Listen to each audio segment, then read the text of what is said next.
And next, another guy at the top of his profession, though a very different guy, very different profession. He is Ron Popeil. He can sell anything nonstop, up to and including himself. The GLH hairspray. You notice I have a nice sized bald spot. Yes. On the back of my head here. As you can see, it disappears with the GLH hairspray. Great looking hair.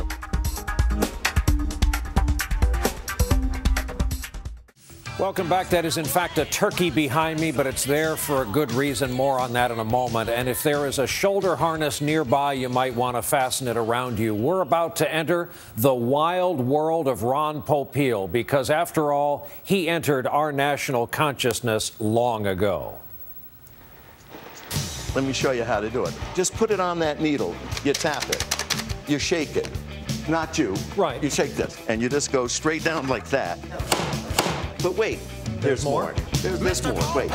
You'll have the most delicious vegetables. He is the best-known salesman of the television era, maybe the best salesman of the modern era, period. If you watch any television at all, you've seen him and his products.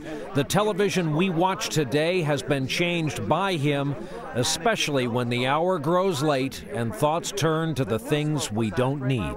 You know you're not going to spend $400 for it, not $375 or $350. Ron Popeil has sold us things that chop and slice and dice and turn and spray. Not $275 or $250. He has sold products that cook, products that suck, products that put dinner on the table. Not $225 or even $200 like you all may be thinking. And along the way, in his own way, he has added expressions to our language. Set it and forget it. For just 4 easy payments. And it makes a great gift. But wait, there's more.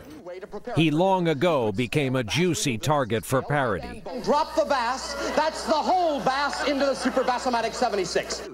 He has made a living, and a good one, selling that fine line between the purely cheesy and the genuinely savory. How are you? And so this is the story of Ron Popeil of Beverly Hills. I feel like I know your kitchen already. First, some stats. He is 77 years old. He is married to his 4th wife. He has 5 daughters. The youngest is 11. Over the years, his products, sold under his own name or the Ronco label, have brought in an estimated $2 billion. A huge chunk of that money came from his most successful big-ticket product, the Showtime rotisserie oven. He's sold over 8 million of these, and they work. They're simple. They cook a chicken superbly well, and they crossed an important socioeconomic line for Ron Popeil.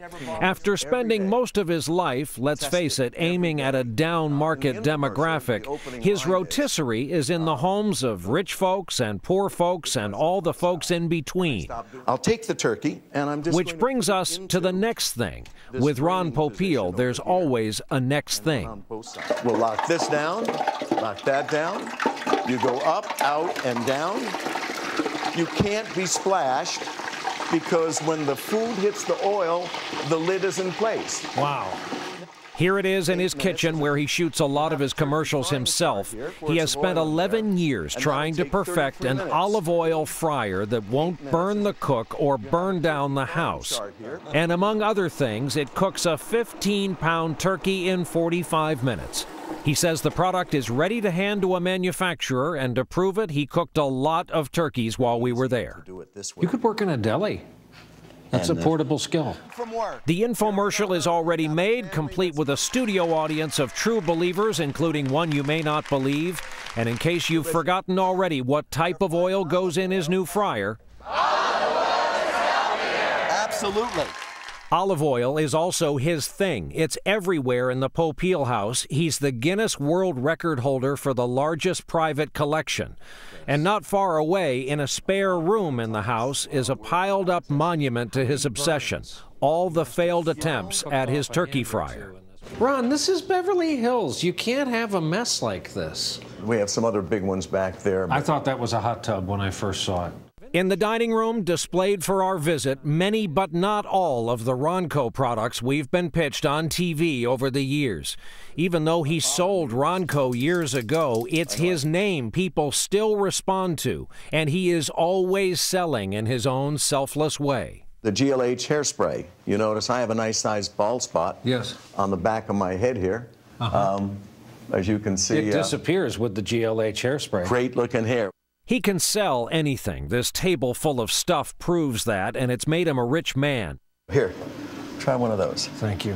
Interestingly, he insists he wouldn't sell just anything. I can sell stuff that I create and I know is meaningful and worthwhile to the customer. I can't sell empty boxes, though. Only undertakers sell empty boxes and get away with it. I have to have something that I believe in, that I'm passionate about, that when you take that product home, you're going to say, this really does the job. And it makes a great gift. Selling is in his blood. It was all he was left with after a cold-blooded childhood. He was the son of a boardwalk vendor in Asbury Park, New Jersey. It's his dad who's the inventor of the pocket fisherman, the Chop-O-Matic, and other products. But then his parents gave him over to his grandparents, placing Ron in an abusive relationship. His skill led him out on the road, carnivals, state fairs, anywhere he could set up a table and ask the crowd, now how much would you expect to pay for a product of this high quality? He's still doing that. He remembers being hungry as a young kid. He's been successful in business by staying hungry. There have been fits and starts. He's sold some turkeys over the years and went bankrupt along the way. But it's when he discovered the way to sell to a larger audience that everything changed for Ron Popeil. Ladies and gentlemen, I'm going to show you the greatest kitchen appliance ever made. It's called Chop-O-Matic. What I love about your history is we got two television cameras facing us here. You went from state fairs to realizing this new invention was your way right through to the customer, and that's what made you, I think, the salesman of our time.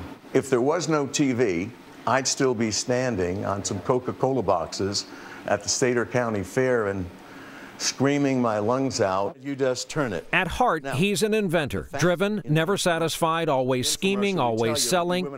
In the only moment that bordered on poignant, he watched his own infomercial in his own kitchen, pointing out things he could do better, pointing out the food he meticulously dressed up for its close-up. Out back, casting with the Popeil pocket fisherman across an empty swimming pool overlooking Los Angeles, he got reflective for a brief moment when he wasn't pitching a product. I guess I just needed to hear you say it's been a good American life. It has been a good, You really are one of the great names. It can only happen in America. I'm indebted to the country for allowing me to do what I've been able to do. That was another thing I was going to ask you. Would Ron Popeil's story have been possible anywhere else? I don't think so. I don't think so. But because this is the story of Ron Popeil, it can't be allowed to end then and there. So it's back into the kitchen for one more pitch, as perfected by Ron Popeil. You're not going to spend $400 or $350 or $320 or $300 or $290 like you may be thinking. Not $280 or $250 or $260, and not even $200, and not $190 or $180.